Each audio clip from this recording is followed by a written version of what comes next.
लेकिन इंटरव्यू की प्रक्रिया बहुत ही कठिन थी। करीब 5,000 लोगों ने आवेदन किया था, लेकिन सिर्फ 80 लोगों का ही चयन होना था। बात और मुश्किल इसलिए हो गई क्योंकि इंटरव्यू खुद बैंक की प्रेसिडेंट कोकुरु ले रही थी। जल्द ही गाकू की बारी आई, लेकिन ज्यादा घबराहट की वजह से उसने शुरुआत में ही कुछ गलतियां कर दी, जिससे उसके अंक कट गए। गाकू ने खुद को एक कंप्यूटर जीनियस बताया जो किसी भी सिस्टम को हैक कर सकता है, लेकिन कोकुरु इससे प्रभावित नहीं हुई और गाकू को इंटरव्यू से बाहर कर दिया गया। उसके बाद बारी आई हारू की, एक ऐसा लड़का जो बातों से लोगों को हंसाने में माहिर था। उसने इंटरव्यू पैनल को लगातार हंसाया, लेकिन कोकुरु को उसकी बातें पसंद नहीं आईं। उन्हें लगा कि हारू बहुत ज्यादा बोलता है और कंपनी के लिए फिट नहीं है, इसलिए उसे भी रिजेक्ट कर दिया गया। लेकिन यही फैसला कोकुरु को बाद में सबसे ज्यादा पछतावा देने वाला था। जब गाकू और हारू कंपनी से बाहर निकले तो अचानक एक दूसरे से टकरा गए। वे दोनों बहुत खुश हुए ये जानकर कि वे पुराने दोस्त हैं। दरअसल वे कभी स्कूल के क्लासमेट थे। गाकू बचपन से शर्मीला था, इसलिए उसे अक्सर बच्चे चिढ़ाते और तंग करते थे। एक दिन हारू ने देखा कि कुछ बच्चे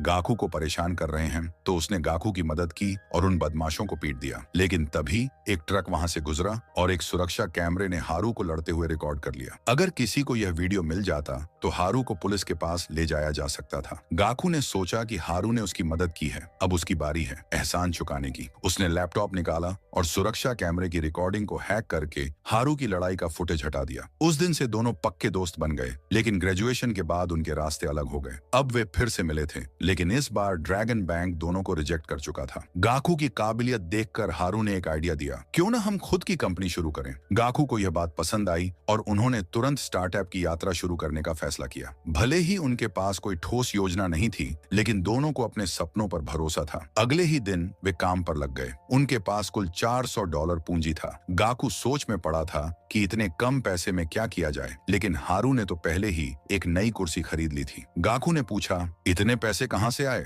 हारू ने कहा, ये हमारे कुल $400 में से ही है और ये एक जरूरी निवेश है, क्योंकि एक कंप्यूटर इंजीनियर को आरामदायक कुर्सी की जरूरत होती है। उसी समय गाकू को एहसास हुआ कि हारू उसकी कितनी परवाह करता है। इसके बाद हारू ने कहा कि उन्हें पूंजी इकट्ठा करनी चाहिए और फिर उससे अपना स्टार्टअप शुरू करना चाहिए। लेकिन ये काम बिल्कुल भी आसान नहीं था। उन्होंने कई इन्वेस्टर्स से कांटेक्ट किया, लेकिन सबने मना कर दिया क्योंकि उनके पास कोई स्पष्ट योजना नहीं थी। अब उनकी स्टार्टअप योजना ठप पड़ गई थी। तभी हारू को किसी की याद आई और वह गाकू को सीधा उस इंसान के पास ले गया। वो और कोई